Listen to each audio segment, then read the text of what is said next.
Hello there, you're watching The Pulse on the Joy News channel. This afternoon, President Akufo-Addo is confident of Ghana returning to the international market soon as the International Monetary Fund bailout sets in. We'll hear more from the President and get the implications of a statement, plus some analysis on this for you, and it's coming up shortly.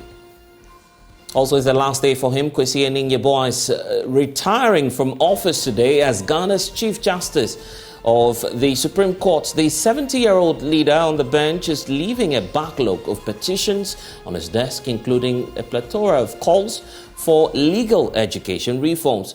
We'll hear from the Ghana Bar Association shortly on his retirement, plus get more on the expectations of a new Chief Justice that will be sworn in very shortly.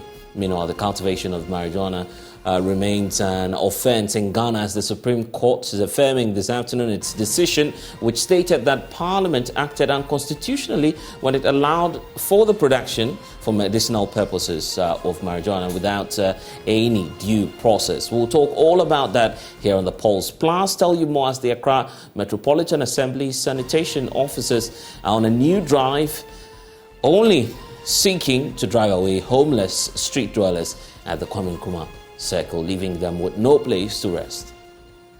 Here. And you have turned this place into your living premises. Look at how the place has become. Look at how you have spread your oath, and this place is the city center. And you people have turned the city center into something that is not one of the best. Why? Stay with us. We hear from the head of sanitation team at the AMA, indicating that street dwellers will obviously be contributing to the untidy nature of the business area, a reason for which they're cracking down on that. It's all coming up here on The Pulse. The Pulse, as always, is brought to you by Global Communities, Digni Lu Affordable Safe Sanitation. We're on DSTV channel 421. This is The Pulse. I'm Blessed Sogan. We're back with details. Please stay with us.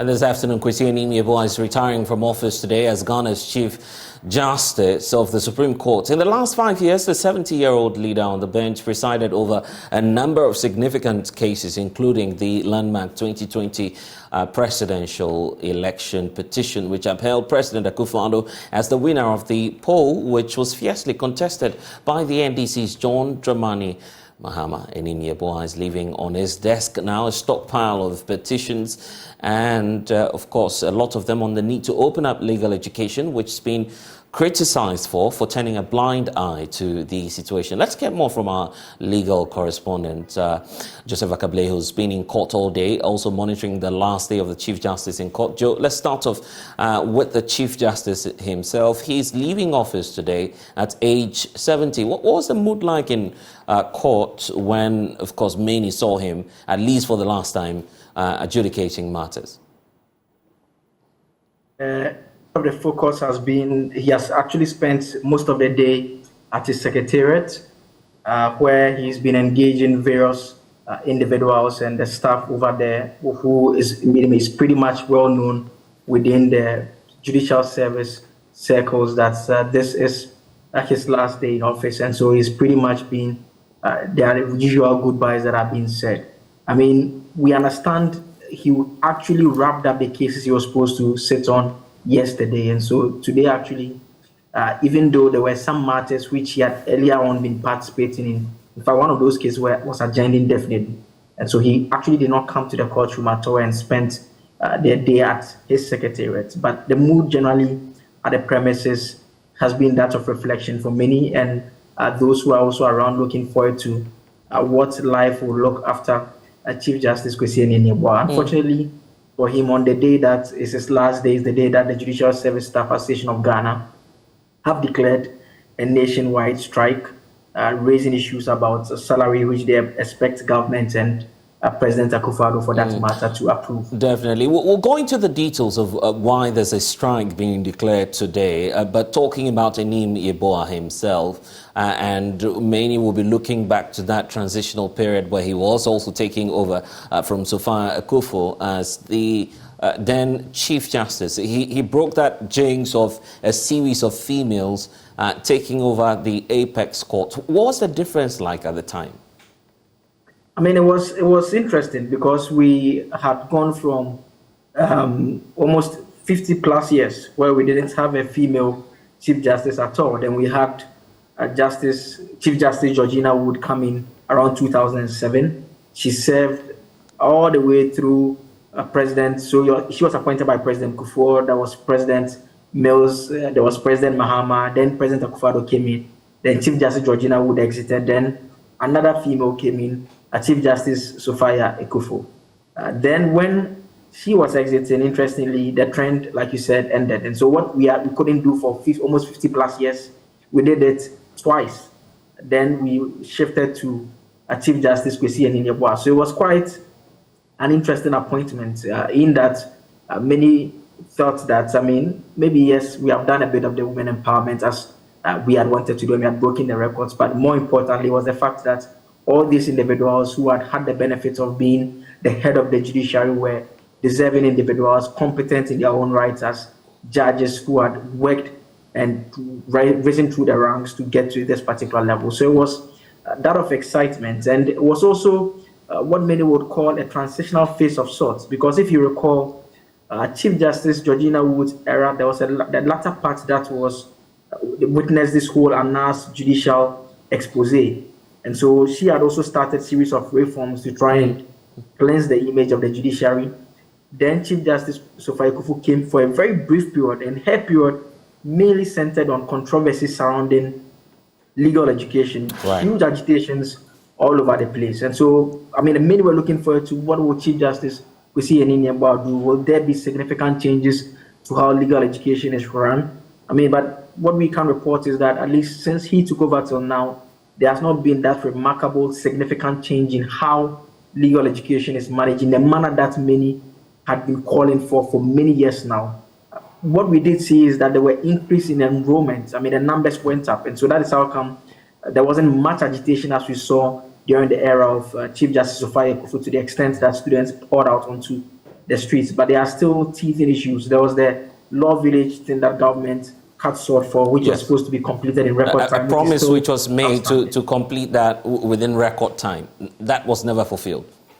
Yeah, I mean, that is still outstanding. The last time I passed by that particular facility, I mean, it doesn't look like anything that can be completed anytime soon. And so legal education still remains a very thorny issue. Then in one of the Chief Justice very last minute acts, he made this comment about the continuous education for lawyers, which became quite controversial in a couple of days. But in that send-off dinner where President Akufo-Addo described Chief Justice Enin-Yeboah as an exceptional Chief Justice, the Chief Justice did indicate that he still stands by those comments that he made, and that he thinks that continuous education is something that is important. Right. I mean, I think later on we can touch on a bit about the image of the judiciary under his tenure. Precisely. It's a crucial point to be bringing up now. Plus, as we're hearing of this industrial action by the Judicial Service, we'll get into the details. Blake, just hold on for us. It's the reason for which I want to bring in the PR for the Ghana Bar Association. They've been crucial in this process, monitoring what's been happening to the bar, to the bench, all throughout the reign of Chief Justice Enin-Yeboah. Thank you, Sylvia Kudje, for your time here on The Pulse. So you were just listening to our legal affairs correspondent point out a number of issues that will be on the desk of the incoming Chief Justice. Is going to be another female, hopefully. We're not sure of what the parliamentary processes will determine. But let's look at Chief Justice Enin-Yeboah. His living office today. What comes to mind when, of course, that name is mentioned, Enin-Yeboah?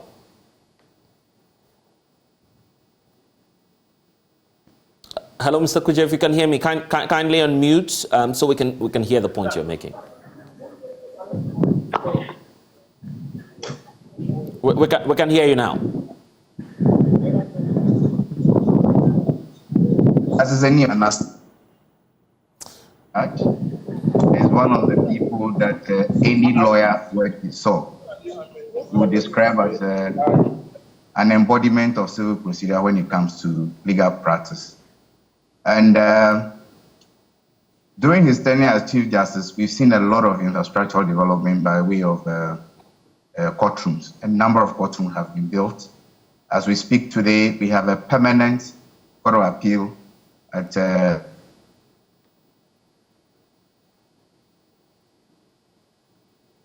Sylvia Kudjo, are you with us? It appears that we're having some challenge connecting to him there, but Blaise still with us. And Blaise, of course, he was just talking there about some of the achievements.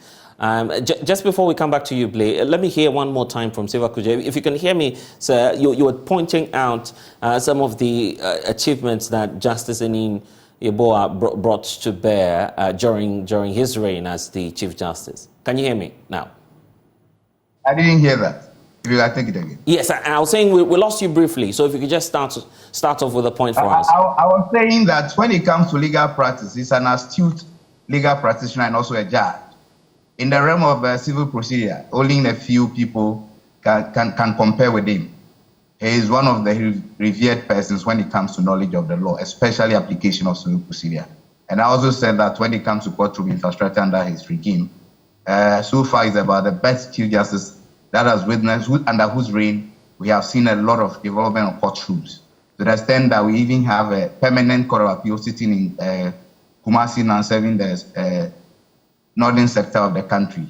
And the judges are sitting there, bungalows have been built for them, and not only that, we have high court judges to bungalows improved. So he's done a lot, and we expect that a lot will be done after he's left too. The criticism that often comes up, and this is not just unique to Enin Yeboah, but of course during his reign, the push came really strong. The issue about legal education reforms. You in the Ghana Bar Association have also had cause of concern about the need to do some changes and for action to take place. Do you feel that looking back, he may have some regrets about not necessarily fixing the problem, because the problem is still there? Oh, I am not sure that you should have any regret and anybody should have any regret. It's a national issue. You know, you may have ideas, but if resources are not there, what do you do about it? It is not your fault. At least I can say that during his tenure as a Chief Justice, a new bill, Legal Profession Act bill has been proposed and is before Parliament. And if you're talking about law school admissions, I think under his tenure, you can see that there's an increase in enrollment. It doesn't mean that those who acted as Chief Justices in the past didn't do much. It has an infrastructural problem, and it all boils down to money. I heard your reporter talk about the law village. Yes, sword was cut, but where is the money to do the construction? It's still there. I passed there this morning. The project as it is still there. Nothing is happening, all because we lack money. So if funds are made available for expansion of classrooms, lecture theaters, I believe that anybody else who passes to go to law school to do the professional law course will be admitted. And now that controversial decision of a mini post call, or you know the legal term or technical definition for that, he's been criticized for even tightening legal education as he exits office. Just a couple of months or days to leaving office, he's now bringing up this decision, which, of course, you in the Ghana Bar have welcomed. The claim is that Enin Yeboah has not done much in terms of liberalizing the space for more people to become lawyers. I don't think so. That is totally incorrect. As I said, what would it benefit by not allowing people to gain admission to law school? It's simply a problem of space. There is no space. If you're saying that he didn't do much, or people say that according to you, he didn't do much, over the people, last year alone, about 850 people were called to the bar. That has never happened before. Even mini call that they did just, I think at the beginning of this month, 196 or so were called to the bar. Put together is about 1,000 plus. That has never happened in a legal year. So it can never be true that he didn't do much to open up opportunities for people to be trained as lawyers. That can never be true. And now we're looking forward. But just before we look at who's next and what the next steps may be, you as the Ghana Bar Association, is there any special role you would want the Chief Justice, now that he's exiting office, to play, at least just to aid the justice system and justice delivery within the country? Is there any expectation of it? Well, no, we have always seen our retired judges as a pool of resource for our use. Last Friday evening, we had a welfare dinner in his honor, and the President of the Republic was there. I remember my president, the Ghana Bar Association's president, in his speech, he made it clear to him that he may have retired, but we always call upon him. They have always said that resource persons, especially somebody like Justice Niyebua, even before he became Chief Justice, he was always a resource person at our annual conferences when it comes to our continuing legal education programs. So we always fall on their expertise and their experience to, should there need be, so that we advance the system and the course of the nation as far as justice delivery is concerned. The expectation about whoever takes over as the next Chief Justice, and that's why I want to, Xavier, just hold on for me briefly. I want to bring in Joseph Akaple, because you've been monitoring the space. These new, of course, decisions that have been taken. I was just referring to is it post-mini call? You know the exact name for it, and the controversy that is generating. Are you referring to the continuing legal education? Yes, precisely. That's the name for it. And Akaple, you've been monitoring the kind of hit that alone is generating just on the eve of his retirement. Just bring us up to speed with what's happening within the space and how stakeholders are concerned about this. I mean, I think Xavier would even touch on that further, because even at the event they had in his honor, the Chief Justice reiterated that point again about the importance of continuous legal education, because he believes that the law is a very vital profession, such that you cannot just be done with the processes, get called to the bar, and without any form of continuous education taking place. I think the controversy generally surrounded the initial publications, some of which the Judicial Service had to issue a statement to clarify that it did not mean that the lawyers would be required to sit in a classroom and take an exam of sorts. And that was the initial publication that was a bit more problematic. But I know that I've seen the GBA, some publications to the effect that the GBA is not against, in principle, the point about the continuous legal education, which the Chief Justice touched on and reiterated that farewell dinner that was held in his honor. And beyond that, looking into the future, the expectations on the next Chief Justice, we have a nominee, correct? The President has nominated someone. Yes, I mean, Parliament has been informed of the nomination of Justice Gertrude Tokonu as the Chief Justice. In fact, in a letter that the President wrote to Parliament, he did indicate that they should expedite the processes leading to her approval, vetting and approval. I mean, because of the issue of the vacuum that could potentially be created. But we know that has not happened. And from our understanding, we are told that the senior-most judge in this instance, Justice Jones Doche, will be acting pending the conclusion of those processes. And so, I mean, Justice Gertrude Tokonu, another very brilliant judge who has risen through the ranks and has been nominated. And so it's another individual that a lot more people are also looking forward to her taking the judiciary to the next level by way of reforms and looking on the issue of legal education, some of which ideally will rest at the feet of government because of the need to provide resources for it to get to the next step that a lot of people have been clamoring for over the period. And Blair, there's a lot happening in courts this year about the strike. We'll talk about that shortly. But Xavier, could you, as we wrap up with you, the expectations going forward of this incoming Chief Justice? We're not sure of what the parliamentary procedures will be in terms of affirming her. But if she does get the opportunity, what's the expectation from Chief Justice Gertrude if she becomes the Chief Justice? Oh, I think that let us not jump the gun. Let us wait if she sails through. Then we can comment on whatever our expectations are of her. I think that would be fair. But just to say that we welcome the CPD, that is a continued professional development of lawyers. It's something that we've always done. Just that the new dimension is that is now going to count towards the renewal of your practicing license.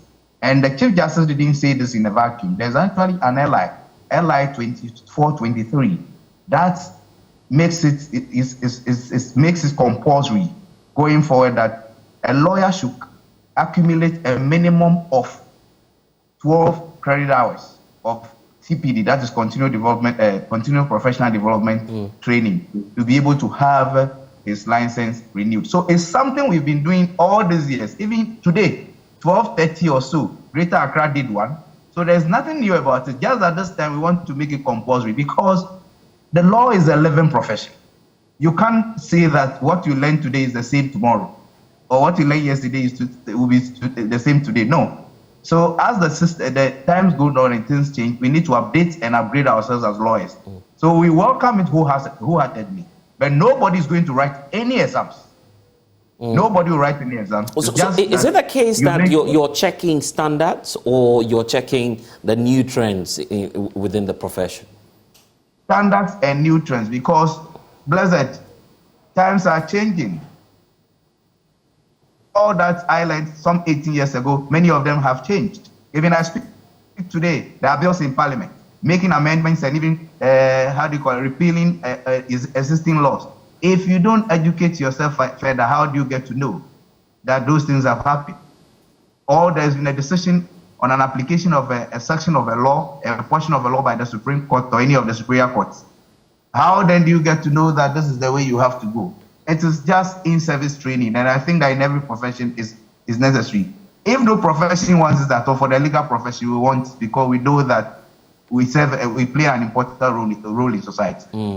Your farewell message to any Yeboah? Oh, I wish him well. He should have a good rest. He's a brilliant judge, very hardworking. I think that everybody as a lawyer likes him. Everybody likes him, just as his colleagues. So we wish him well. He should live long so that we can tap from his rich resources and experience. Thank you. Grateful. Xavier Kujie speaks for the Ghana Bar Association.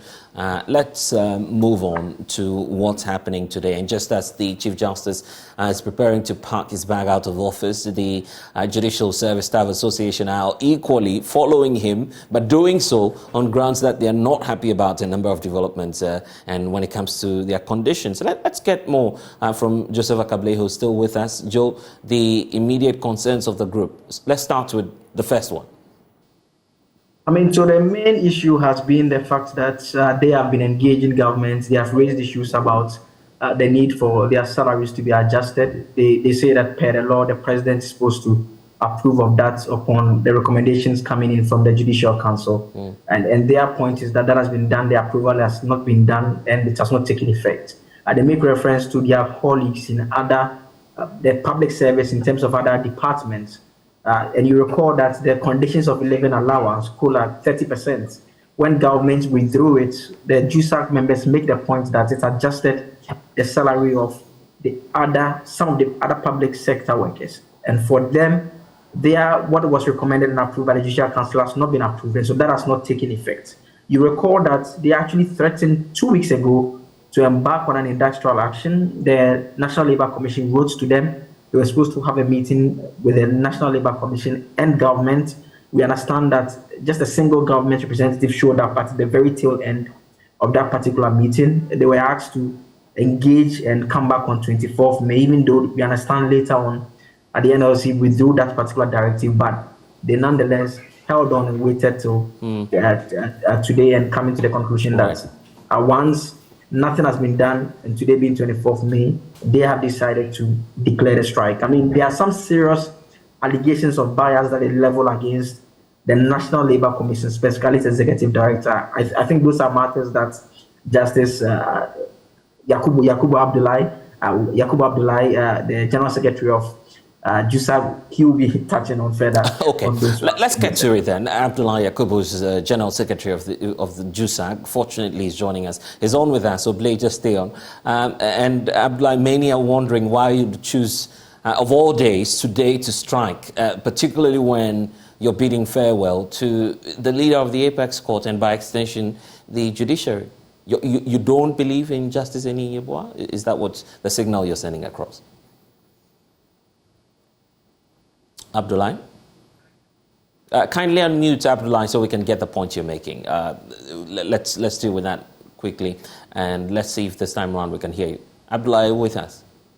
Yes. Good evening to you, and thanks for the opportunity. And good evening to staff of the Judicial Service. In fact, my Lord Justice Eni Yeboah is our father, and we love him so much. So the strike we've declared today has nothing to do with him. Of course, after today, he is no longer in charge of the judiciary and the judicial service. I'm happy your correspondent gave trajectory of events where we started up to where we are today. We've decided to exercise what they will call enough patience until when we could no longer hold it. And as our elders would say, you push somebody to the wall and you keep pushing, the person can no longer bear it and will be forced to take an action that will be unfavorable. So it is not something that we are doing that has to do with my Lord Chief Justice in India Boy's exit from the Senate. Let's get to the concerns you're raising about your conditions and why, first of all, you believe that the NLC hasn't been fair to you. On what grounds are you making these claims? Very good. I'll begin from the very day that we notified them of our industrial action.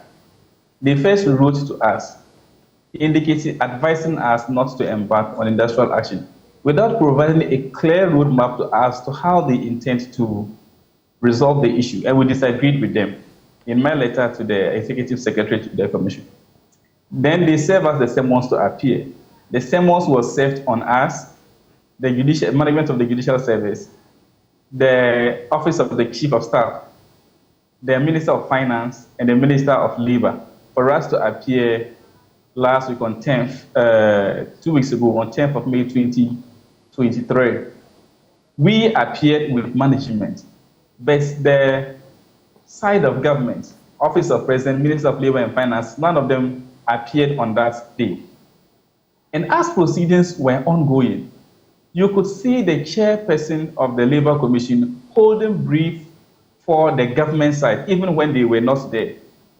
You could hear him making remarks such as the government, government is busy, that is why they are unable to be with us today. So we should also, from management, the recommendation of the Judicial Council was sent to the president some 20 days ago. And he described it as just 20 days ago, and the president needed time to study the recommendations of the council before they could give an approval. And we wondered where the council was getting this information from. When nobody from the government side appeared, where were they getting the briefing from government that government needed time to study this one from? Which judge will sit on a matter and hold brief for a party who chooses not to come to the meeting for the hearing at all? It was at the same time that government did not even see the need to write to the commission to explain why they are unable to appear before the commission on the 10th. The interesting part was that even when government was not coming, and they were going to later, somebody from the Ministry of Labor joined us, a deputy director, of course. Then we requested that please give us 2 days adjournment. We'll meet government and come and report. And they said no. We said add weekends to it because we know what our problem is. We know how we are suffering. So give us the up to weekends to do a report on Monday. They said no, and indicated that this is only on Wednesday.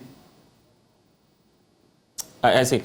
Okay, but yeah, I get the point you're making. But then the concern now is about what it will take to bring you back.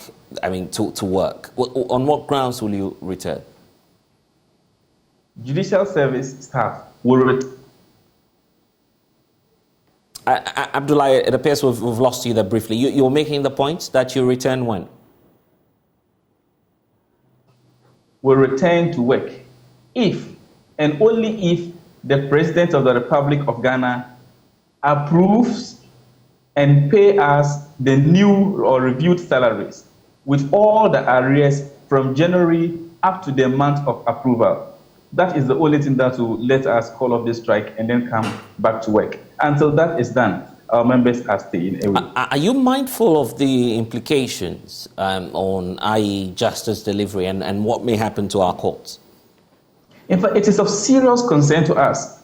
If we were to follow our timelines, this strike would have been declared last Friday.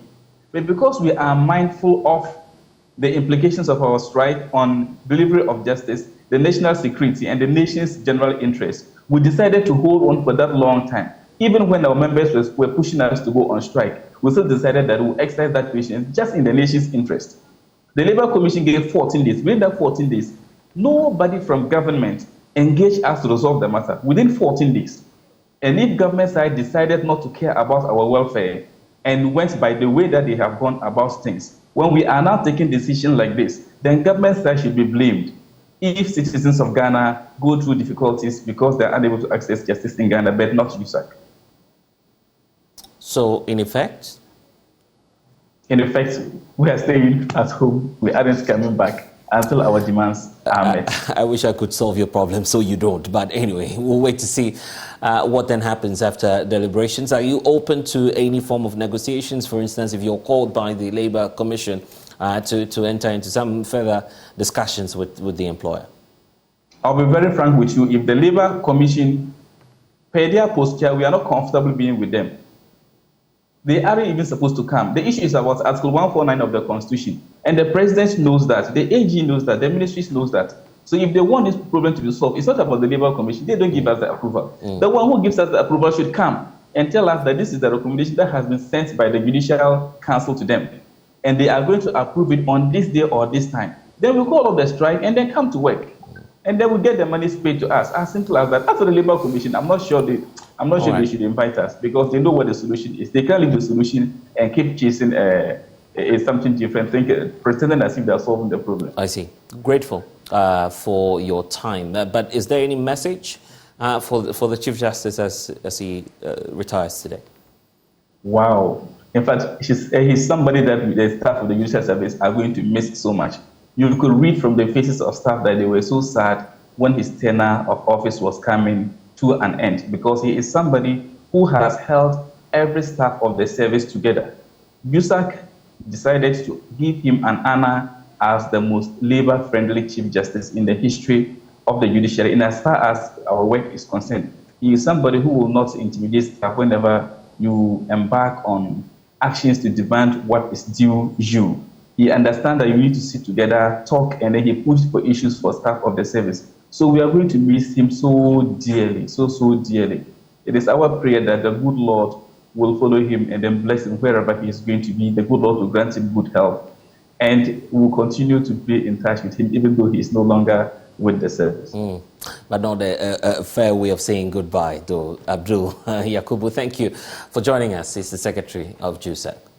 And a lot more happening in court because the cultivation of marijuana remains an offense in Ghana, as the Supreme Court has, in its majority 5-4 decision, affirmed its judgments which questioned Parliament's decision to allow the production for industrial and medicinal purposes, marijuana. Now, portions of the Narcotics Control Commission Act allowed the Minister for Interior and the ministers responsible to grant licenses for the cultivation of weed. A private citizen, Ezome Manan, took the matter to the Apex Court, insisting that Parliament was not transparent in passing such a law. The court in July 2022 upheld this view and struck out the portion of the law. The Attorney General filed processes asking that the court sets aside their own decision. Well, this request was not granted. Legal Affairs correspondent Joseph Agable has more on this for us.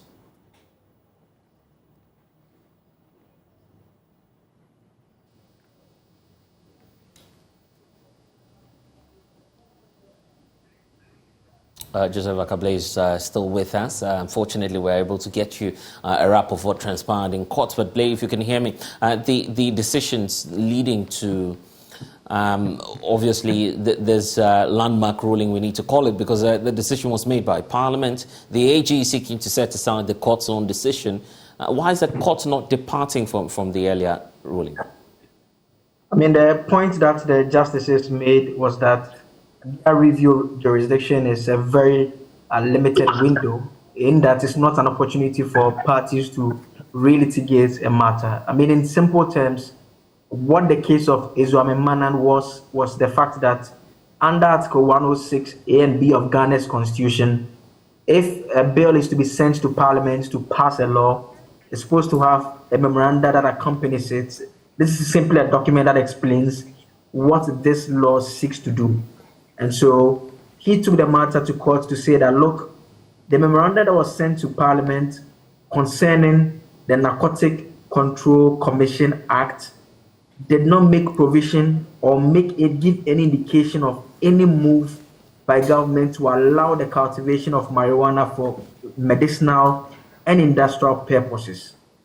They allege that during the consideration of this bill in Parliament, just about when the law was going to be passed, the Member of Parliament raised the issue and suggested a possible amendment to allow the cultivation for medicinal and industrial purposes. They make the point that it wasn't subject to any proper debate, few contributions, then within less than 30 minutes, the amendment was approved, and that became the Section 43 that was passed by Parliament eventually. And so the argument that they put before the Supreme Court last year was that for such a significant law, when the bill went to Parliament, Parliament should have been aware that this is a bill that is going to allow for such cultivation. Then citizens can make inputs about it. Then the debate can be had for it to be passed. But no one in the country, they made a point at deal. And the Supreme Court agreed with this particular view. Interestingly, Blessed, it was a 4-3 decision. So that was how tight this particular decision was.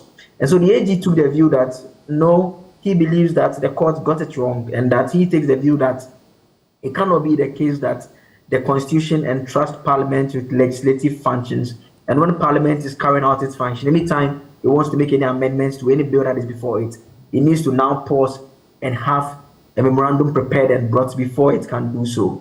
But the Supreme Court today, by a 5-4 decision, so the initial one was 4-3, then 2 judges joined the panel this time around to make the panel a 9-member panel. Then by 5-4 decision, the Supreme Court says, no, our initial decision was still correct, and we've not been convinced enough to set that decision aside. And so, if in simple terms, you cannot cultivate marijuana in Ghana still, as the law was, and you still cannot cultivate it for medicinal and industrial purposes. Far-reaching implications, I guess. How about the individual at the center of this, the private citizen who went to court over this whole issue? I mean, his side, they are excited by the decision. He was not personally present in court, but was represented by the lawyer, Efiba Emiye, and they say that they are very much satisfied with this particular decision per what they said in open court. And it's the arguments that they made that the court agreed with them to the effect that there's no reason for the court to depart from 8 July 2022 decision, Blessed. And run us through the judges, those who formed the panel throughout the entire case. Now we know it's an appeal, so obviously the panel has been enlarged to 9. Do we have an idea of the justices who sat on this case?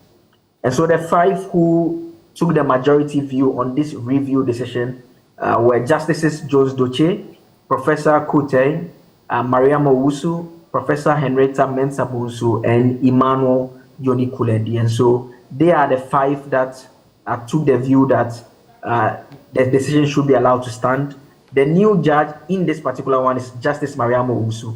The remaining 4 were part of the other panel that made the 4-3 decision. And so Justice Mariam Owusu, who joined the panel as the additional 2, agreed with them. In terms of the minority, they are Justices Lovelace Johnson, Amadou Tanko, Samuel Esiedu, and George Kumsin. They formed the minority. It is interesting to point out that Justice Lovelace Johnson is the new judge. So Justice Lovelace Johnson and Mariam Owusu are the 2 new that joined. Interestingly, Justice Samuel Esiedu and George Kumsin are also new judges because 2 other judges on the original panel retired. That is Justice Agnes Doji and Justice Nene Amegacha. So they were replaced by these 2 new judges as well. Quite an interesting day in court. Joseph Okable, grateful for your time here on The Pulse. So there's a lot coming up your way. Next is a research pointing out that there is sex for jobs going on in Ghana. As to how that's happening, we'll tell you about it when we get back. Please stay with us.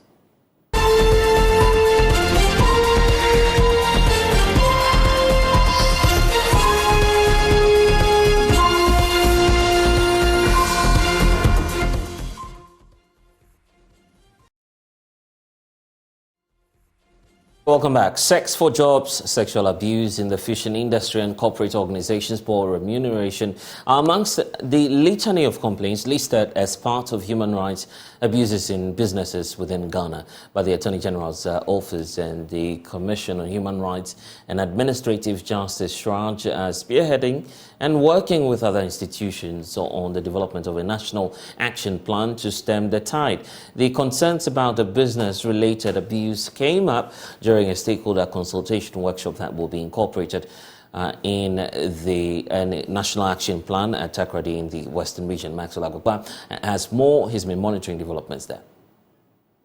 The National Action Plan on Business and Rights has arisen in response to the concerns of the United Nations about the poor human rights provisions and enforcement in businesses and the need for businesses to respect human rights in all their dealings. Some countries have already produced and activated their action plans, while several others are now in the process of doing so. Ghana has already initiated the process to produce a national action plan for promoting human rights in businesses. And the consultation workshop in the Western region has brought together various stakeholders to gather views to be incorporated. In an interview with Joy News, the chairperson of the Business and Human Rights National Action Plan Steering Committee, Dr. Sylvia Dusu, said concerns about sexual abuse in the fishing industry and others came up strongly during the SAP group discussions. In the group that I headed, the people are saying that there's a lot of sexual harassment in the fishing industry, and that young girls especially are being used in the fishing industry as prostitutes because of the poverty, the endemic poverty in this area. And then I can see that there's no avenue for these girls to have redress. The very people that they could have complained to are the people who are perpetrating these human rights violations. The fishermen also complain that the Navy are harassing them on the sea, and that they take the fish, the little fish they are able to catch from them. And among that also, I think the media has also complained of sexual harassment. And so there's a lot of recommendations have come out on what we should do about it. And I think they are very important recommendations. One of them is that the chieftaincy institution should be empowered to be able to help against these human rights abuses. Chief State Attorney at the Office of the Attorney General in the Western Region, Patience Klinogo, says there exists an unacceptable gap in the integration of human rights into the principles and practice of business management in Ghana. The National Action Plan on Business and Human Rights will help deal with the problem. You remember recently, during the World Press Freedom Day celebration, Professor Kwame Nkrumah Circle, in delivering the State of the Ghanaian Media Reporters 2023, stated that salaries of media practitioners are shockingly low, and that some journalists earn as low as 500 to 1,000 cedis a month. Think about the case of the so-called casual worker, who after working for months or 2 to 3 years or more, is sent home without any benefits being paid to him. Think also of the stories of some foreign companies in Ghana, where Ghanaian workers are threatened with guns just because they demand respect of certain rights. There was even the story of a director of a foreign company in Ghana who used to allegedly urinate into the water they were supposed to drink. And remember the issue of sexual harassment at workplaces. Several women have complained about being asked to sleep with their employers to get their jobs or promotion. Of course, many claim they declined such offers and lost their jobs. And what about the story of sex for grace in our universities? Member of the steering committee and lead anchor for the drafting of the action plan, Victor Broby, says, among others, the National Action Plan on Business and Human Rights will introduce a public assessment and ranking of businesses based on their human rights record. It's potential human rights risk. That's basically what human rights due diligence process does. We are going to create a business and human rights rating system. In other words, Shraj, in conjunction with other stakeholders, are going to rank companies on their compliance levels with business and human rights norms. So to the extent to which you undertake human rights due diligence policies, the extent to which you have human rights policies in place, the extent to which you are good human rights citizens. And of course, these rankings will be published and would serve as a guide to the general public that wants to interact and be consumers of these companies. Western Regional Minister Kwame Nkrumah says the National Action Plan, when activated, will enhance the protection of rights. Businesses thrive to grow the economy of countries, but we cannot do it at the expense of human rights. Okay, so this workshops is to put together all the policies and the law and the framework that government want to present to the people of Ghana and to businesses and say, look, this is the way you should apply yourself, remember how you are doing business. Let's bring in now two people who are very much vexed into the reports that have been released. Let's speak to the chairperson of the Steering Committee for the National Action Plan, Sylvia Dusu. She's been a part of the process. Victor Brobe is also lead uncle for the National Action Plan on business and human rights. Let me start off with you, Brobe, because the point about the findings are coming up really hard, with Sex for Jobs leading the chat. What peculiar cases did you find out that's very triggering in terms of having a national discourse on this? What we found was that, at least in respect of gender, there continues to be a broad range of gender-related discrimination deficits in the Western region, which is where we're just from, but in the nation as a whole. So, of course, the issue of Sex for Jobs came up, but other issues came up as well, including discrimination based on gender, which affects the ability of women to be promoted as quickly as men, which affects disparities in salaries between men and women, which affects just the disparate treatment in workplace grievance responses, for example, based on gender. So a broad range of gender-related workplace issues arose within the context of these consultations, which we're hoping that the National Action Planning process will be able to address holistically. And just help us with this. For those who are not able to draw the link to national development and issues of, business and human rights, what's the essence, by the way?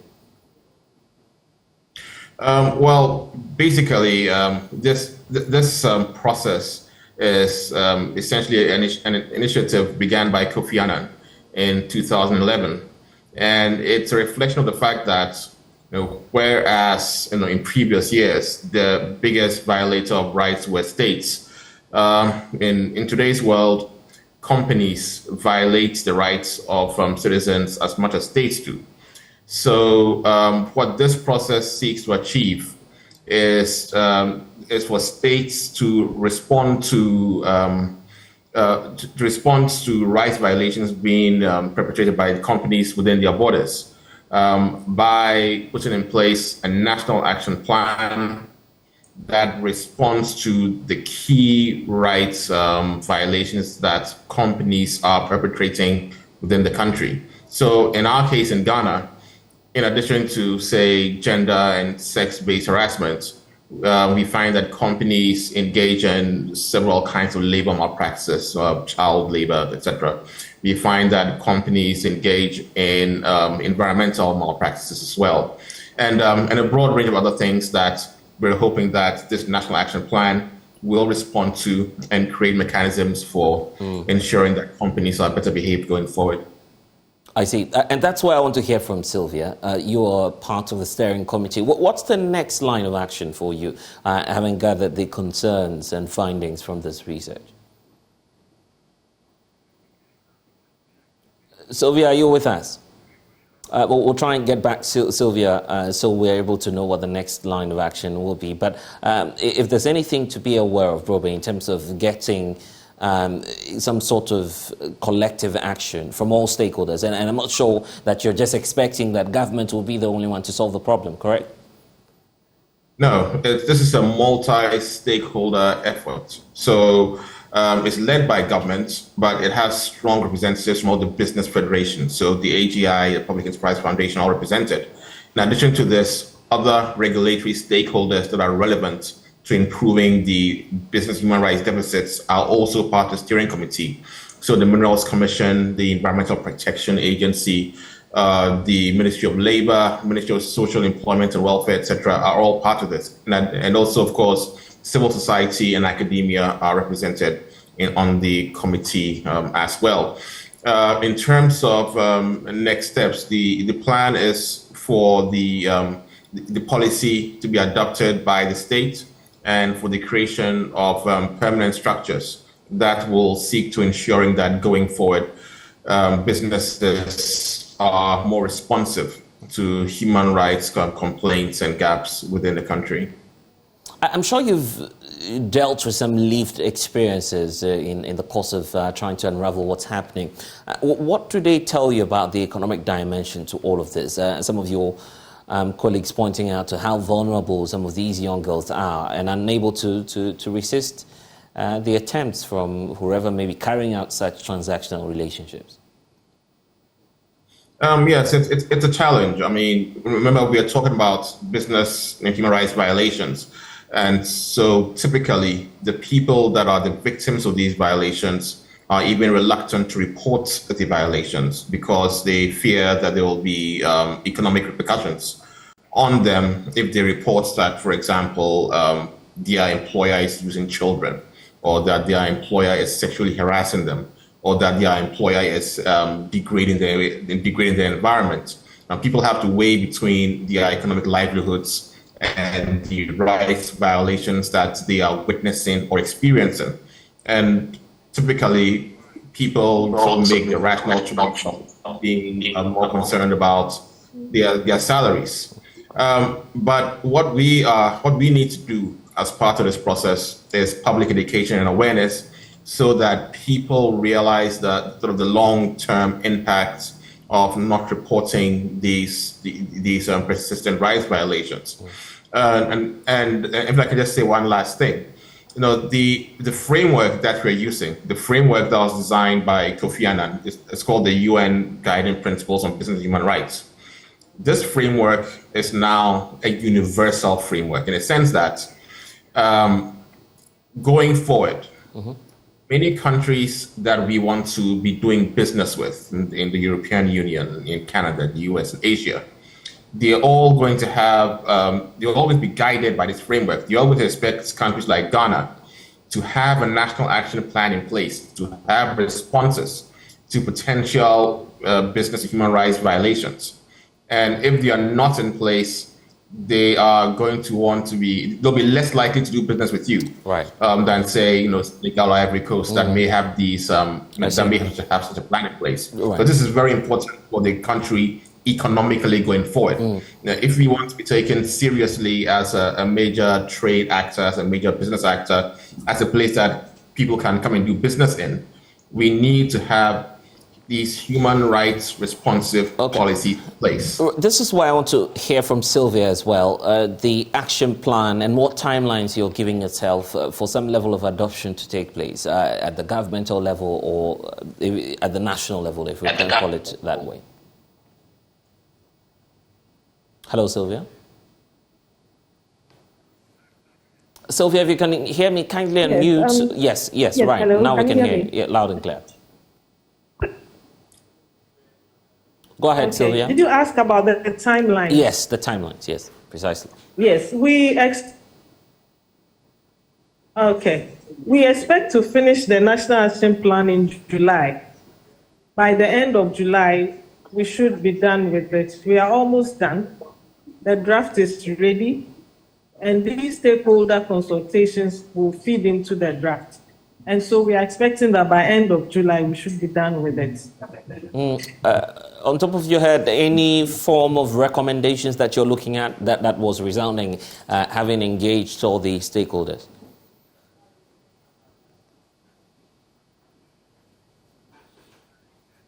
Sylvia? Yes, the stakeholders are really concerned. What I saw from this Western region stakeholder. Hello?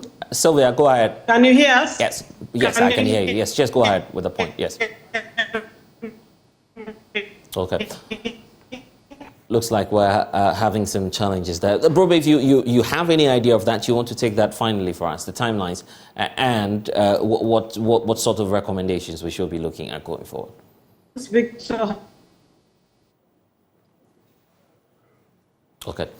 Looks like we'll have to move on at this point. We'll definitely get back to that conversation for you later on. But Brobe, if you can hear me, Brobe, if you could just take that last point for me. The issue about the timeline and what to expect in terms of the recommendations. Okay, so quickly in terms of the timelines, we expect that before the end of the third quarter, a draft of the National Action Plan will be ready for presentation to Cabinet, and we hope that it will be adopted before the end of this year or in the early part of next year, at which point we can move to the implementation stage to begin the broader policy and legislative reforms that we're going to need to undertake to improve the business and human rights environment of the country. Some of the recommendations that we are going to introduce include having human rights impact assessments for all major projects going forward. So in addition to an environmental impact assessment, if you are engaging in projects of a certain size and nature, you're going to have to undertake a human rights impact assessment as well. We're going to expect all companies to have human rights policies. We're going to expect companies to undertake human rights due diligence of their operations and report on that to the company's regulators. And we're going to also expect companies to have within their ranks persons that understand business and human rights concerns, persons that can respond to the business and human rights deficits that a company might, in the course of their activities, be causing. Those are a few of the recommendations that we are going to propose should be in the National Action Plan. In the excerpt you showed, we also said that we're going to have a ranking system in which we're going to rank companies based on their compliance levels with business human rights norms. So if you're an A-ranked company, that's something that you can use to advertise. But if you're a poorly ranked business human rights company, which means that means that you should improve on your performance. And, I see. Quite a tall order. Yeah, quite a tall order. But my hope is that you'd be able to finish this in time. So we're, of course, guaranteeing human rights. Thank you for joining us, Victor Brobe, leader and co-National Action Plan on Business and Human Rights. We can now talk about President Akufo-Addo, who's indicating that the government is undertaking some rigorous expenditure rationalization and prudent spending to meet the conditions set by the International Monetary Fund in order to access the second tranche of the bailout in the next 6 months. The IMF board last week approved Ghana's request for a $3 billion bailout, resulting in the release of the first $600 million to the Bank of Ghana, but subsequent releases will be hinged on Ghana meeting certain conditions set by the fund, which includes improvement in domestic revenue mobilization. In an interaction session at the ongoing Qatar Economic Forum, the president indicated the government is very much aware of its obligation and will live up to expectation. Our expenditures, the rationalization of government expenditures is something that we have given the assurance. The domestic revenue mobilization is absolutely critical for us. Already we're beginning to see signs of that. We are the fiscal deficit to come back within the thresholds that we have a fiscal responsibility law in Ghana, which has pegged our fiscal deficits at 5%. At the moment, is way above that, and the sooner we can bring that again to a more acceptable threshold, the better it is for our economy. So these are all several areas of activity that we see as being absolutely essential for the future of our country. How concerned are you that, Ghana next year has an election, you'll be leaving office. Are you concerned, considering inflation right now is north of 40%, there's already a lot that Ghanaians are enduring, that this could potentially hurt your party going into the next election? I think that the global situation has not been kind to incumbent governments all over the world, and our situation will be no different. But at the same time, I believe that we have enough time. We have 18 months. I leave office in January 25, which is literally 18 months, 19 months from now, to be able, with a very disciplined approach to the implementation of the IMF program, the repositioning of our economy, to be able to bring some growth back into the economy, some relief back to our population, to be able to convince them that yes, it's worth them continuing the journey with my party and the new leader of our party, who we'll choose in November this year. And we know that until the IMF bailout last week, Ghana had been locked out from the international markets. But the policy credibility provided by the fund means a reopening of the markets to Ghana. But despite the risk of further piling of debt, the President Akufo-Addo is indicating that Ghana will go to the markets to borrow. We went in July last year, right, and it has taken us July to May to secure a program. We had a staff level agreement with the fund in December. Right. It was a relatively quick period. And finally in May, we've secured the fund. What do you attribute the delays to? I think it's the usual negotiations with the IMF. They take time. And in fact, the 10 months which has been involved in the Ghanaian program is one of the fastest on record. There's a whole lot of stuff that you have to go through in terms of exchange of data, the negotiations, making sure that the macro indices that you are looking for are in the right direction. All of these are the ones that consume the time. But nevertheless, it's over. And now we believe that it is going to provide us with a foundation for redirecting the economy, repositioning the Ghanaian economy, firstly, to regain the macro stability that had been lost. Secondly, to be able to have a better control over important data like interest rates, inflation. And then finally also to position us to be able to go back into the international capital market, which had been a source of funding for us for the first 3 or 4 years of our government. I want to bring in our spokesperson, Kofi Tonto. He's a government spokesperson, so he's been monitoring, very much aware of what the president has been talking about and the implications. Kofi, correct me if I'm wrong. For some, government is just looking for means to go back to the international markets to borrow some more. Is that a correct notion to hold?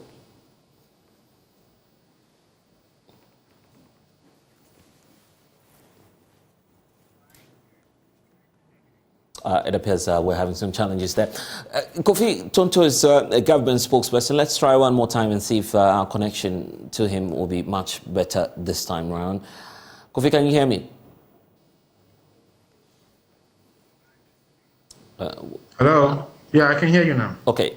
The impression is that, of course, government is just looking for another means of getting back onto the international market and borrowing some more. Correct? No. See, when we reached out to the IMF for balance of payment support, typically what happens is once you get the support, it opens you up for other opportunities, other bilateral or multilateral opportunities. It also gives you the credibility for the international monetary or the capital market to give you access to financing. What the president was saying simply was referencing the fact that once we've been able to get the IMF program, once we are able to deliver on the policy program, it gives you access to international markets. It gives you the opportunity to go back to the international market and sort for funding. It doesn't necessarily mean funding, that the government funding, you say, or borrowing? Say it again, please. Funding, you say, or borrowing? Oh, I mean, if you want the technical term, of course, you tell me. That's why I'm asking you. Well, of course, if you go on the capital market, you are going to borrow money. But my point is that the president was not saying that we are going to the capital markets now. He was just reiterating the fact that the IMF programs gives you credibility for you to access other opportunities in addition to what the IMF gives you. That's all he was referencing to. I see. How about government and the expectation that people of Ghana have about the need to cut expenditure and significantly indicate that the willingness to tighten your seatbelt so you can get the buying from the Ghanaian people? Are you willing to take that step as well? Of course, but my brother, government has already taken steps in cutting expenditure. Remember discretionary cuts of 30%? Government has already made that commitment. Going to the IMF and going through that rigorous process included looking at all forms of expenditure that we can cut. If you review the document, it talks about all the other things we can do to cut waste. And then not just cutting waste only. It talks about raising revenue. When it comes to cutting waste, the IMF talks about the GRA instituting a new software that allows it to be more efficient. That's ensuring that you cut waste. You know, we have the exemption bill that's come up. We have all other policies that have come up to help us cut waste and then also to raise more revenue. So that's the domestic revenue mobilization the president was referring to when he was speaking in Qatar. Government ought to do its part by raising revenue and then cutting waste. And the government is already doing that. If you read the document, it's replete with examples of things the government is already doing to do that. And we're set to pay the price even more, especially for some of the flagship programs you've been running. You've touted, for instance, the free senior high school policy. The fear is that giving a possible review by the International Monetary Fund, we are in danger. Now, my brother, if you read what the IMF has said, they've made it very clear that whatever program they are doing will be pro-poor. And so there are certain policies that they've made sure, for example, NHIS, school feeding, and LEAP. These were programs they categorically stated that the government must continue to fund. In fact, the IMF stated that there must be a minimum funding that if any challenges at all, the government must still find money to provide. Yeah, but you agree that the fund says that the policy itself is poorly targeted. So even if it's pro-poor, it appears we're not targeting the poor in all of this. Well, the IMF is looking at efficient ways of doing things. So if there are challenges with the policy, IMF government is open to discussing any challenges that are with the program. The government has always been open with that. That if there are challenges, we are willing and ready to fix it. For example, when we introduced the program where the students, some will go to school and then some will come back, I forgot the terminology for it. People raised it to be an issue. The government said we are going to invest in infrastructure and then quickly onboard as many people as possible. And we've been able to do that. The president was on record to have said that the NDC's implication of a review of the policy or the free SHS program will mean outright cancellation. Do you have the same understanding when the word review is being used in this IMF document? Well, the thing is that the people saying review had made certain pronouncements before. Let's put it in proper context. If I have made certain pronouncements in the past to the effect that I don't believe in this policy and that this policy must be scrapped, and I go on to say review, then it goes to show my true intent. You know, the NDC has made their intent clearly known to everybody that they don't believe in the free SHS. No, I guess that's not the import of my question. My question is, what's your understanding of the word review in this IMF document? Is that different from your understanding when the president says that any form of review would mean, of course, particularly when the NDC says that it will mean a cancellation of the program? But that's the same thing I'm explaining to you. I'm saying that we all know what review is. A review is to look at a policy and look at efficiencies and challenges associated and look at how you can improve on the policy. We all know.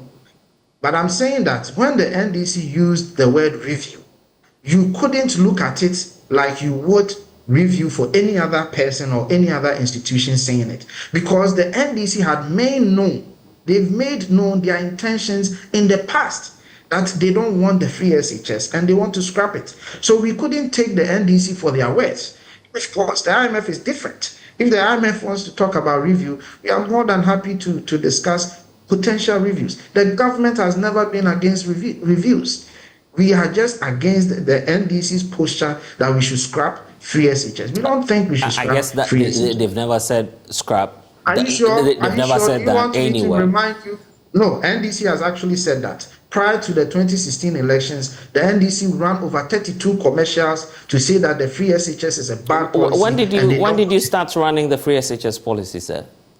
No, I'm saying that. I'm telling you that they're saying they are against it. Yeah, you're saying prior to 2016. I'm asking when the free. Yeah, so when did the free SHS policy set in motion? Of course, when was it adopted? Came into power. Yeah, so that was after 2016.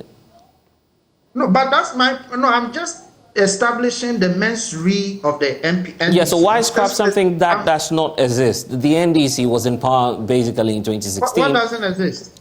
Yeah, the NDC was in power in 2016, sir. You started running free SHS when you came into power, correct? No, you are missing my point. I'm asking a direct question. You are saying that the NDC says we should scrap the free senior high school policy, and your point is that they made the point in 2016. As a matter of record, the NDC was in power in 2016, you agree? No, I was establishing a point that they have been making pronouncements about their disagreement and disdain for the policy pre-2017. Pre-2017. But after the running of the policy, there's nowhere on record. After the running of the policy, there's nowhere on record that the NDC has said that the free SHS policy should be scrapped. You agree? A review was the word that they used. I don't agree with it. My brother, I don't agree with it. When we agreed on this interview, we agreed to discuss the discussion on China. I was not told we are going to discuss free SHS. No. Then we'll have the conversation later on. I'm saying that we can have this conversation where I'll give you evidence post 2016 where the NDC have categorically stated and opined against the free SHS. I can give you several examples of that. But my discussion today, as we agreed on, was to center on a statement that went out about China and Ghana and some laws and all of that. So we can discuss that. But if you want us to discuss free SHS, I'm more than happy to come back. The discussion is on the IMF, sir. We'll do that different time and discuss it thoroughly. Precisely. We'll do that later. But for now, I'm not sure you have all the answers to my question. Thank you. I'm grateful, Kofi Tonto, for your time. I will do that again. No, I'm saying that. No, but the discussion. I prefer we do this again. Definitely, I will give you the opportunity to come onto my platform. Thank you, sir, for your time. Because obviously, if you want us to go on, then you're allowed to. But if you don't want us, we can talk about some other issues. No. I have not said I shouldn't go on. Don't misconstrue what I've said, please. I have not said anywhere we shouldn't go on. I am saying that I agreed to an interview to discuss a particular aspect of the IMF report. Now you have brought on free SHS, and I'm saying I'll be happy to discuss free SHS thoroughly with you and give you the examples you are looking for. All right, sir. Let's situate issues in proper context. I've never said what you're attributing to me. Okay. So we can go ahead and discuss the aspect of the IMF report for which you called for this interview. We can go ahead and discuss that, if that's okay. Because there's a specific issue that I thought we were going to discuss. You're not ready to answer my question on the free SHS? Oh, but I've already answered your question on the free SHS. And I said that you are asking me for a particular example. And I said, I can give you the example when we have time to discuss the free SHS. All right, so what would you want Ghanaians to know about the issues relating to China then? Let me give you that opportunity whilst we wrap up the conversation. Okay. So there was a story that went out yesterday. There was a story that went out regarding the fact that the IMF has made a categorical statement to the effect that Ghana stands to lose, and I would like to read what the statement said. It says, China will have access to Ghana's mineral revenue, electricity sales in default of 4 loans. That is a statement or headline that was going around. So I took the time to review the part where the writer from Joy referenced the loans in question. It has to do with Annex 3 of the IMF report, page 52. Page 52 was talking about what we called enhanced safeguards. So under the enhanced safeguards, the IMF took the time to explain the debt component of Ghana. So they talk about the debts we owe to the external creditors, bilaterals and multilaterals. Then they cited 2 debt stocks. One they call it senior debts, and then the other one they call it the Chinese collateralized debt. They cited these 2 debts to say that these debts form a smaller percentage of our overall debt stock. In fact, they went on to say that the Chinese collateralized debt constitutes 2% of our total external debt stock and 0.9% of our total GDP. What the IMF sought to say was that these debts pose less to no risk to Ghana as far as its debt portfolio is concerned. And that is why it is classifying it under enhanced safeguards.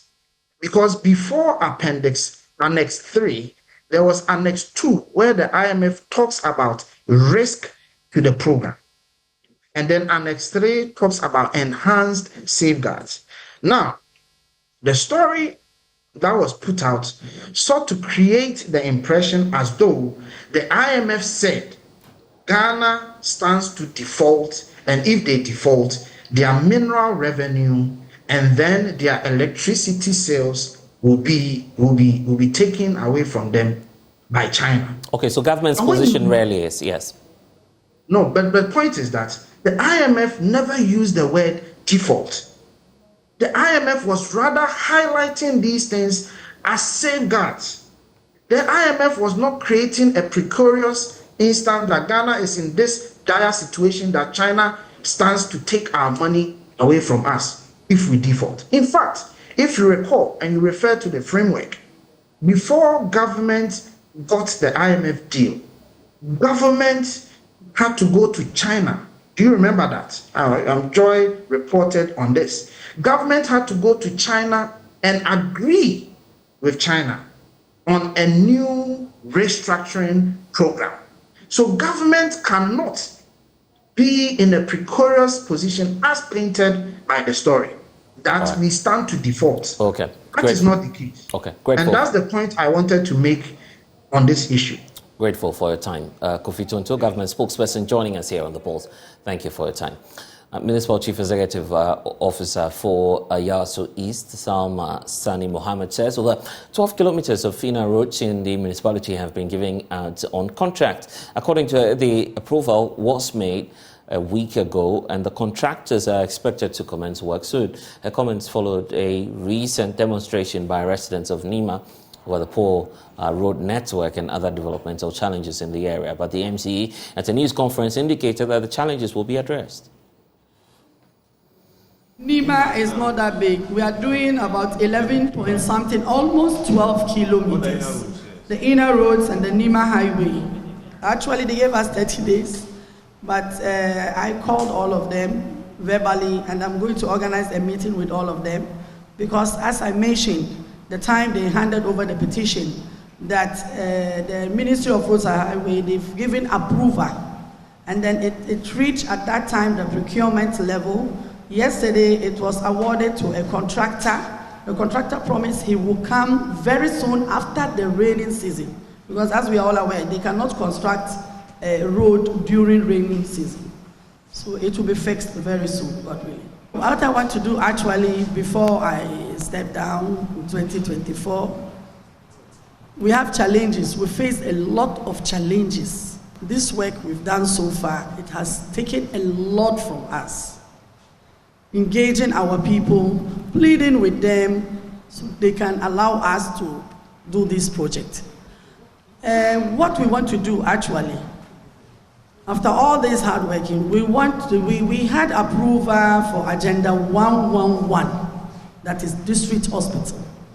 We've gotten the approval. And then we have a space. So I'm pleading with my people, they should support and help to demolish the place so that we can hand over to Agenda 111. And then inshallah, concerning the road, we are going to see the road very soon fixed in Ayawaso East. So that's the assurance coming through from the MCE. Let's get more from the spokesperson for the concerned citizens of Nima, Alhaji Masood Maiga, who's joining us for more on this. Alhaji, you've had the MCE, a reassuring message that all the challenges facing your community will be addressed. You're not backing down? Alhaji, if you can hear me, kindly unmute so we can hear the points you're making. We seem to be having some challenges there. Alhaji, can you hear me? Yeah. Yes, I was asking you about the assurance coming through from the authorities. Are you backing down? I am back with you, sir. I'm not sure if you can hear me loud and clear. I can hear you now. Yes, I can hear you now. Just go ahead, sir. Thanks for the opportunity. What it is we heard what she said. She's actually communicated with us this afternoon. Communication given by the MPE was not very clear. She indicated that because of the rainy season, and she also gave the word soon. Soon doesn't indicate exact date that we expect this thing to happen. So she hasn't actually called us for a meeting to sit with herself as possibly the contractor so that we can all work together as a team, because we all heading of our roads. So we've asked the question that how she mentioned the condition of the weather at the moment. She said season, and that might delay the start of the project. We, the concerned citizens of Nima, are not very clear with the information she's given us. So we want more clarification. Alhaji, if I get the point you're making right, you now want to join contractors to fix your road? What we're saying is the MC is telling us that approval has been given and that the rainy season, I think that communication is very clear. So willing and ready to meet possibly herself and the contractor so that we can have some clear indication. Alhaji Maiga, we seem to be losing you intermittently, but one more time, one more attempt to see if you can hear me. How about engaging the office of the MCE?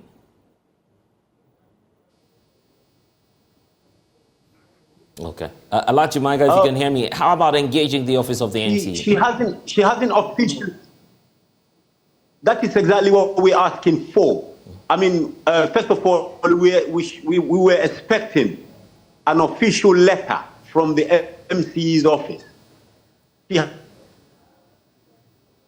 communicated to us verbally, but we would have communication through writing, just to indicate indeed she has actually acknowledged what we've given to her.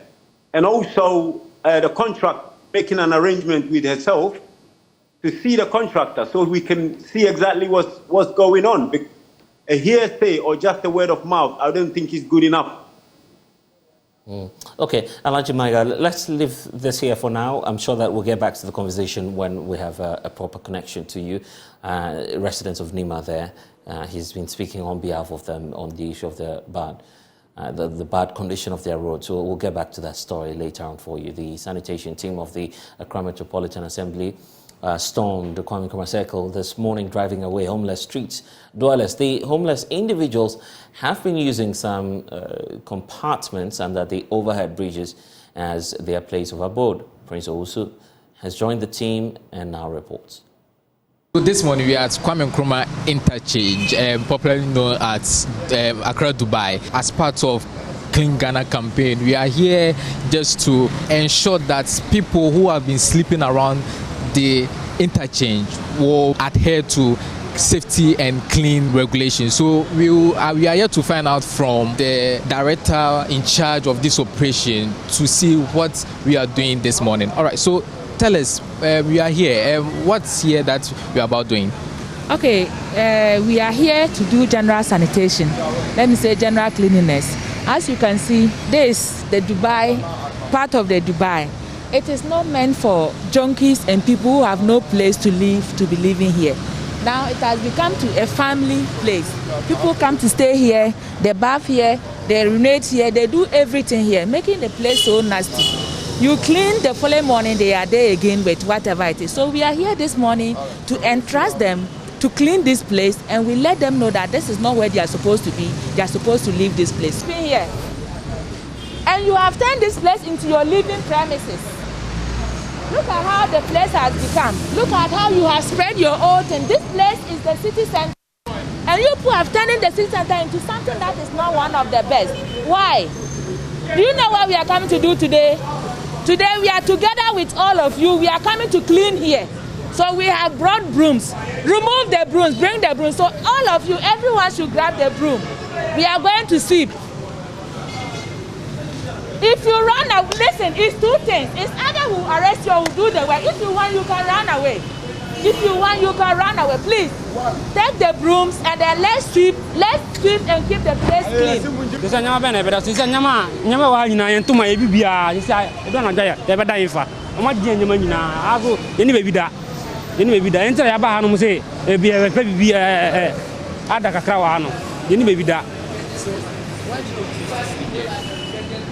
So they say you be that. Nti haya na wose ye yedada. Nye se bia yeda ase bia yeda ase for boni nti na yeda no. Obi aye na dwuma mi to se me ye madwuma. Me ye madwuma. Bebi a me di metu beto kakra so eno so na na. Mo se we sa nyama ni nyina asa de koi. Se ne de se nye se bia ye fa se bia ye de ko bebi. Haya na ade ni nyina wo. Ye fa nko bebi aye. Ye fa nko be ye wa haya na de no wo. And I say, Bonintin at the Hano. You know, be a juma. Be a juma. They say, no, we are my baby. They are raising some concern that the AMA shouldn't do that because they are also parts or they are also Ghanaians and they shouldn't treat them that way. So that's what they have been saying. Champion, I'm the chairman over here. I spoke for the peoples over here, so I know what I'm about to say. Like, I want to speak tree. Ghana hanu say na ye wono. Se wo ba na wo pese bibi kura ni na me kasa. And what say we treat me say animal me ya aboa. Because se me ba na se me be fa wa ade wo fi a ma baba wo kro no. Ma ya ade anye. Enti me ya adwuma. For instance, me ya adwuma. E na bibi nti adwuma no akọ down. Enye right. Ya ba form. Enye right so yaba form enti yaba form na sabe aha aye baabi aye government ayi en wo se yada ha no musemum en wo se nkanya baabi anipa da kora aha ya udomi na run about ha nya baabi anka ese nipa da be ye bibi nti ye ya ha ne de e mini ne kro be gina ha ne di adanse se ya ha ye ma ne fa se kai me do ha da ye ma ne me pla ha da ya ne pla ha ye bibia. Easy. Listen. Hello. You are a Ghanaian. Then go. I don't want to see anybody here. Listen. Are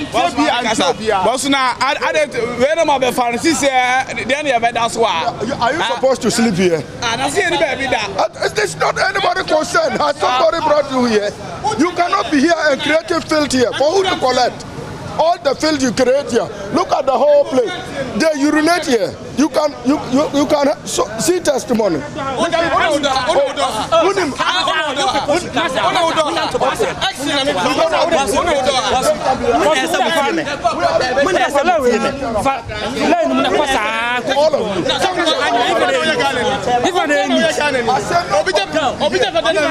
You will not be here.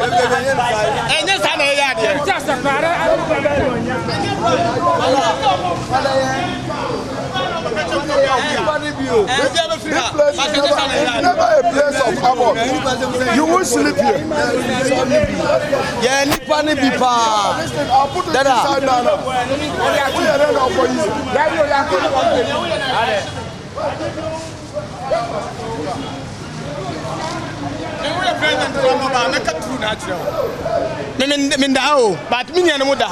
Because of at your 250 they be my free stream bra na makwaje ntabo dan they be 250 25 cedis kopum 4 months ha ma sana matua no na ma beda ha say me da ha arrest me. This place is not made for place of abode. This is not a place of residence. This is not wait. If you go America, we have people are sleeping on the road. Don't say what we are saying. What we are saying is a bullshit. You cannot sleep here, create filth, you defecate, you urinate, every place. The whole place is smelling with feces and urine. The urine here all over. Come, follow me. Follow me, come. Yeah, so they are trying to. These NGOs. Are you from this government? This government you are serving right now, or you are from a certain place, or you are a certain group? I want to ask you that question. Are you? You are not telling it that. You are saying travelers come to United. That's why you are not going. After here, we are going to the NCC office. We will go there. We will go to the MCC office. Getting a place a place for them to go and stay in.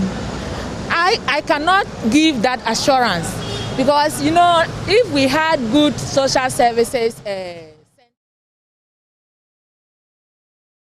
And get more on the Clean Ghana campaign later on subsequent bulletins. But that's all we have for you here on The Pulse. I'm Blessed Sugan. Log on to myjoyonline.com. We have updates for you.